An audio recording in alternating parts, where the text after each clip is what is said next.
Hello, this is Dr. Dave Maslach talking to you about reciprocity.com. The E is written with a 3, and in this particular video, I wanted to mention or talk about how do you actually choose the business area that has the most possible opportunities for you if you're doing a PhD in business administration or if you're thinking of doing a doctorate in business administration. So if you don't know, I'm actually a professor of innovation strategy and entrepreneurship, and this whole reciprocity project is me trying to give back as much as I possibly can and providing all these videos about how to actually deal with all this crazy stuff with being a PhD or going and getting your doctorate, or what is it like to be a business school professor and stuff like that. That is, a lot of people just don't understand, and I'm trying to give back as much as I possibly can with this. So how do you actually choose the business area concentration, or what is the ones that have the most amount of opportunities for you if you're thinking of getting a doctorate, if you're thinking of doing a PhD?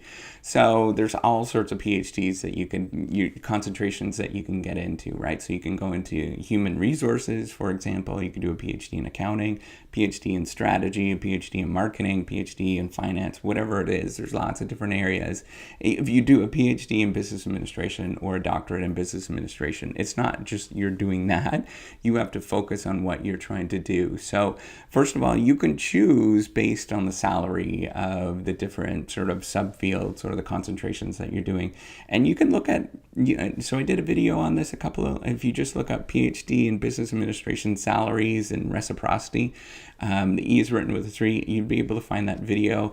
Just Google it and you'll be able to find it, and you'll see there is there's a group. There is a group called AACSB that actually looks at all of the salaries, and there's a survey that goes out. I talk about why, what these sort of differences are and stuff. So, but anyways, there is wide differences between doing the different PhD concentrations, and not only in terms of salaries, but in terms of the demand. And you could probably impute the demand just by the salaries, by looking at them and sort of rank order the salaries, and you can find which ones have the highest demand.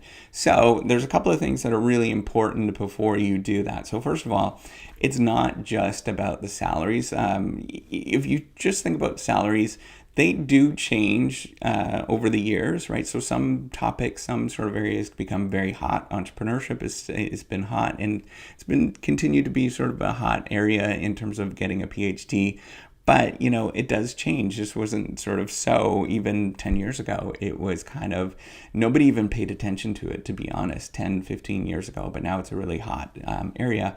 And, it's really about, and an important thing to also consider is, what are you going to do? So this is not like a 3-year endeavor or a 4-year endeavor and you're done, right? So this is thinking about, what do you want to do when you grow up? When you're 25 years from now, what are you thinking of being interested in going forward? So there's lots of different sort of thoughts and processes that you should be thinking through, or questions you should be asking yourself. So I have like 4 here that I think are important. The first one is, it's just, what are you interested in, right? So if you make a list, it might be a good idea to make a list of maybe 10, 15 things that you're interested in, see what overlaps the most amount with what those particular areas are.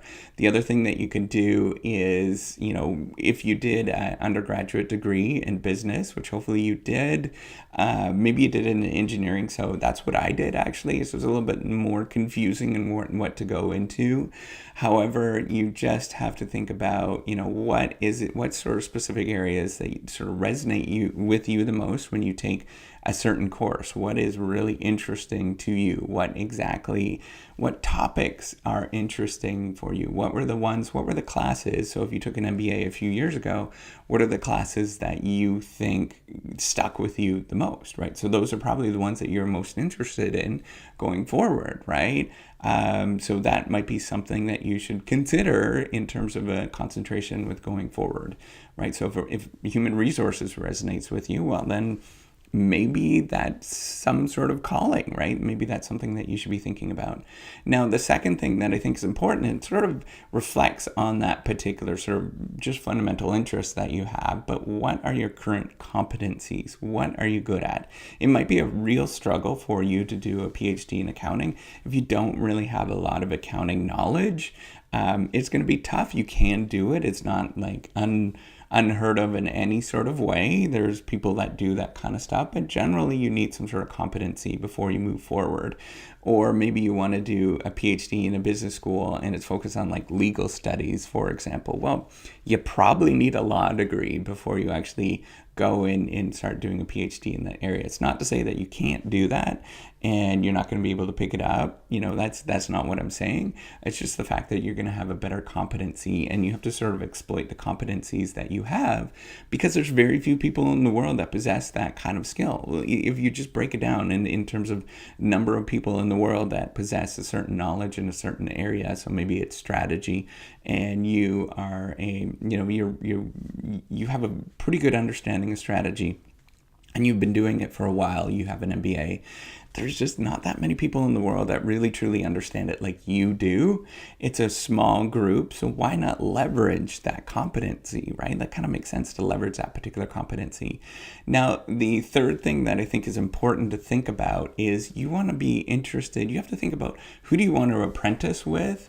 And whose sort of work that you find interesting, right? So you might want to go into different business schools and College of Businesses, or some schools, even some engineering schools. Stanford has a pretty good management science program that has some more on the strategy side, for example, but they do like operations, research, and things along those lines as well. So if you just go look at different programs and you see which research, who's doing what, and what sort of resonates with you, you can probably get a pretty good idea of who you want to work with, right? So you probably want to make a list, and instead of just kind of blanket emailing a bunch of people, you probably want to make a list of who you think is most interesting. So have a short list of maybe it's 25 people, and then you just try to pursue that 25 people. It's a little bit more targeted than just kind of like focusing in general on all these different institutions, or just doing a very generic letter.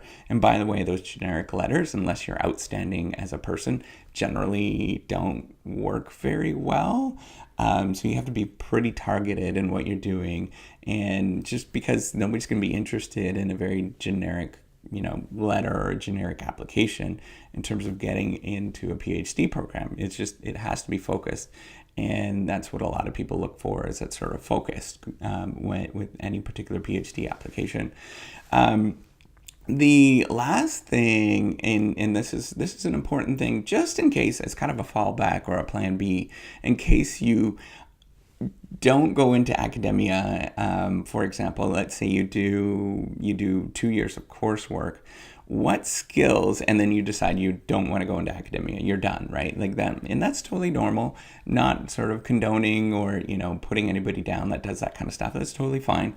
And lots of people do it, right? Lots of people just decide that it's not for them, and that's actually better to decide then than it is later on in somebody's career. So what you want to do is also think about the skills that you want to learn, right? So what is it that you want to learn that you can leverage going forward? So do you need some sort of programming skills, for example? Do you need statistics skills? Do you need interview skills? Do you want to be a very good interviewer? Well, that's going to determine what kind of PhD concentration you want to go into, right? So if you want to do really well in human resources, for example, and you're interested in doing a PhD in human resources, well then you might want to learn a little bit about doing maybe surveys, for example, or you want to learn about doing interviews, so you can just get a good grasp on how to actually deal with this kind of stuff. If you don't decide academia is your thing, then you can go and leverage that in industry, right? And that's totally fine. You want to sort of think about that as a plan B and what to do forward. However, the other thing that's important is when you learn those skills that you can leverage it both in academia as in industry as well. That's an important thing to understand. So maybe it's statistics that you want to learn, and you want to learn sort of big data, which is a big thing, or analytics at this moment. Well, there's people that are doing that kind of stuff, and they're not doing it in a specific analytics field. There are people that are doing that, but there's people doing it in all subfields. So you just probably want to look for the people that are doing that in different subfields. For example, there's people in strategy, for example, that analyze big data and been doing that for years. Just kind of be broad and sort of think about the particular skills that you want to get, and then sort of pursue those. And if you overlap that kind of stuff, so for example, what you're interested in, what your current competencies are, who do you actually want to work with, and what skills you want to learn, there's only a few people in the world that will sort of fit that. If you sort of start listing those individual things and you sort of go through it in a very systematic manner, there's only a few places and a few people in the world that would actually address those particular things. So for example, you find out you love finance, for example, well, then you'd probably look at the schools that have PhDs in finance or doctorates in finance, and then you would start to look at, okay, so what part of finance am I really interested in? You start reading up on the different people that are interested or doing research in finance, and you find out there's 30 people that are doing something that you find interesting.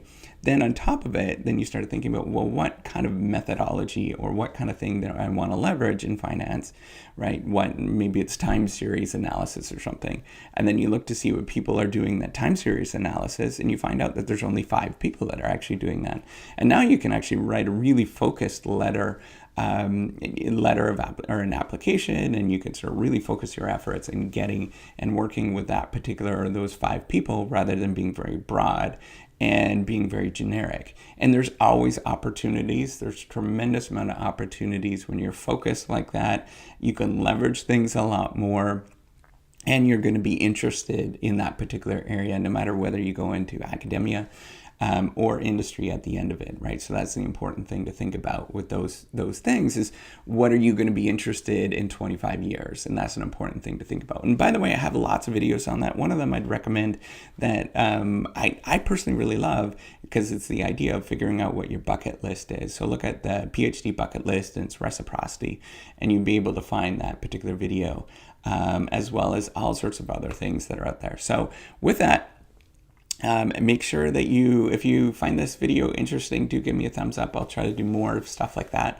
And do subscribe to the YouTube channel. I'm trying to be as helpful as I possibly can with this particular channel to help out other people.